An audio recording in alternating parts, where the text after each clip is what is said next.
During today's lesson, we will be discussing how to write effective summaries. There are three areas that we'll cover during today's lesson. First, we will talk about the key characteristics and features of summary writing. Then we will talk about some questions that you might ask yourself as you are reading a text in order to prepare for writing a summary. And then finally, we'll look at an actual example of a summary and discuss some of those key features and characteristics. Summary writing is a skill that you'll be asked to use throughout your academic career. It is probably the most common type of academic writing, and so learning these skills really will help you as you move forward in both your academic career as well as your professional career.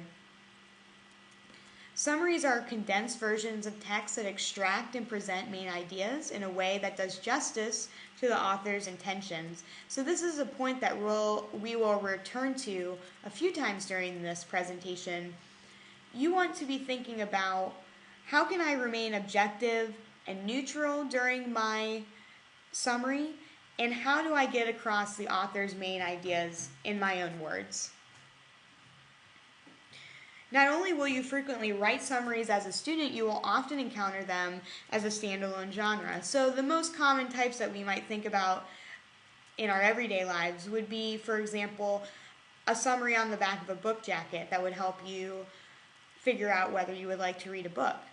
In your professional careers, you might have to write executive summaries before a proposal or a literature review before a scientific study.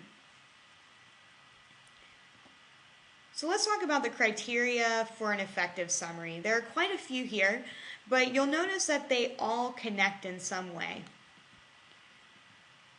So, first you want to make sure that you represent the article accurately and fairly. Are you staying true to the author's original argument?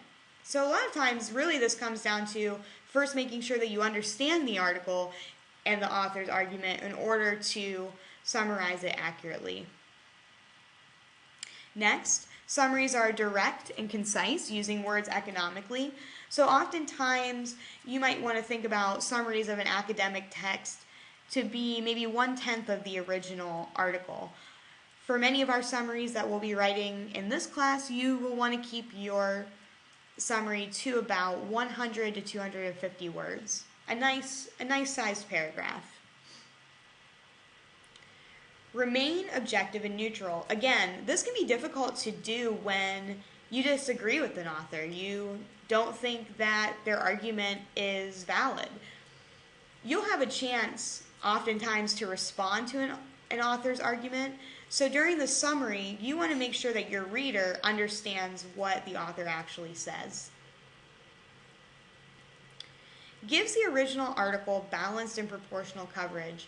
What this means is, when you are doing a summary, you want to make sure that you're spending the amount of time on a particular detail that the author does in their original argument. If they only spend 2 sentences on a detail, you don't want to spend your whole summary really focusing on something that you might have found interesting.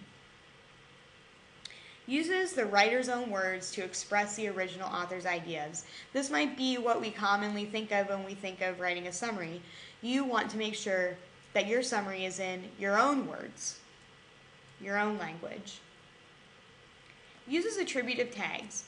This is important for making sure your reader knows what ideas are the author's. So a lot of times, the most practical way to do this is to use attributive tags according to Schultz, or Schultz argues that. That signals to your reader, hey, this is what the author argues. This is their idea.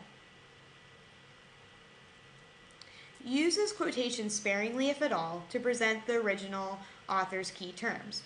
So, you want to be thinking about keeping the text that you're writing in your own words, but if a quote is particularly compelling, you may then want to say, I want my readers to notice the language that the author uses.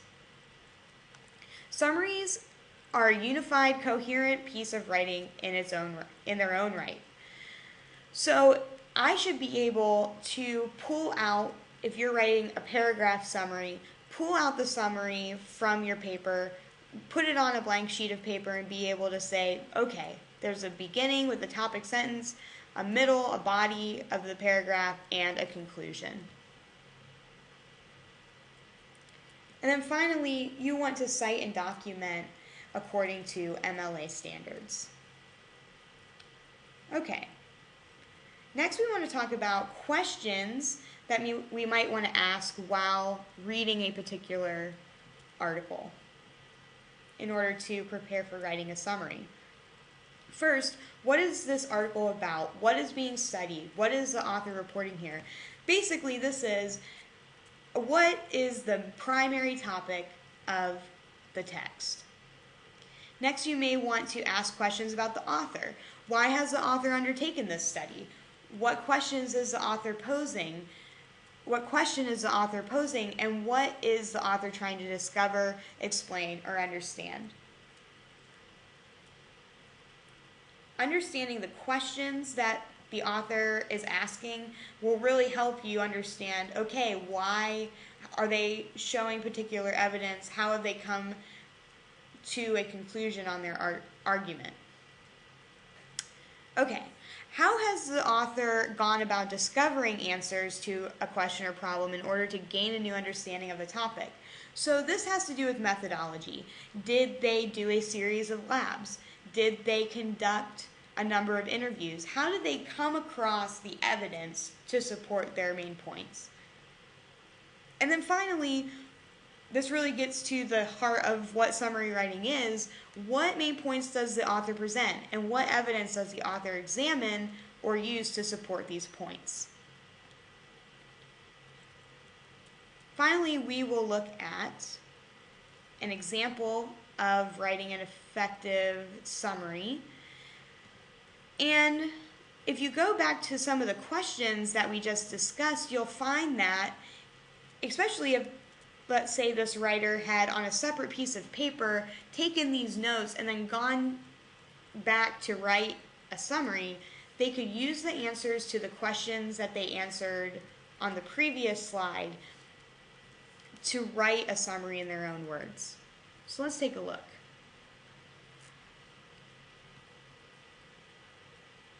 So you'll notice in the first sentence of this summary, the writer identifies the article, as well as the source of the article, and finally the author. This all happens in the first sentence. It's really important to help your reader identify what you're talking about and who wrote a particular article. So, on Teenagers and Tattoos, published in the Journal of American Academy of Child and Adolescent Psychiatry, Dr. Andreas Martin advises fellow psychiatrists to think of teenage tattooing not as a fad or as a form of self-mutilation, but as an opportunity for clinicians to understand teenagers better. So you'll notice in the very first sentence of this summary, we get down to the heart of it. What is the author arguing? And we have it right here. You'll notice throughout this summary, the writer of this text, has used attributive tags. I've marked them in red circles here. Martin examines, he argues, Martin comments, right? And you'll see down here, he concludes, he encourages. You'll notice here that the attributive tags are varied, right? Don't be afraid to experiment with different verbs for your attributive tags. You'll also notice that the transitions follow the author's argument. First, he argues that tattoos help teenagers establish unique identities. Second, he believes that a tattooed image often symbolizes the teen's relationship to a significant concept of person. And then finally, he comments, right? We are following the logical structure of Martin's argument. You'll also notice that the author has used quotations sparingly, and they're using them when they really want to get across the language that Martin uses himself. So in this particular example, he quotes, intense longing for rootedness and stability. And I think that the idea of rootedness is a word that the author of this summary really wanted to capture. Rootedness. And then you'll notice that the quote is followed up by the page number. We're using MLA format, and then they move on to the next part of their sentence. You'll notice here that he goes in the order of the original argument. Martin concludes that tattoos can be a meaningful record of survived teen experiences. And then he returns to the original thesis again. He encourages therapists to regard teen tattoos as self-constructed and adorning efforts rather than mutilatory and destructive acts, and suggests that tattoos can help therapists understand another level of teenagers' internal reality. You'll notice that throughout this particular summary, the author does not insert their own point of view. Maybe they disagree with Martin. Maybe they don't believe that tattoos are a healthy thing for teenagers to participate in, right? But they leave it out of the equation. They may get to it later. And then finally, you'll notice that they have a works cited, they use MLA documentation, and they let the reader know where they found this article. When you are writing summaries, feel free to return to this presentation to look at the criteria for writing an effective summary, questions that you may want to ask yourself while reading, and then finally, if you need an example of a good summary, feel free to take another look at our example here today.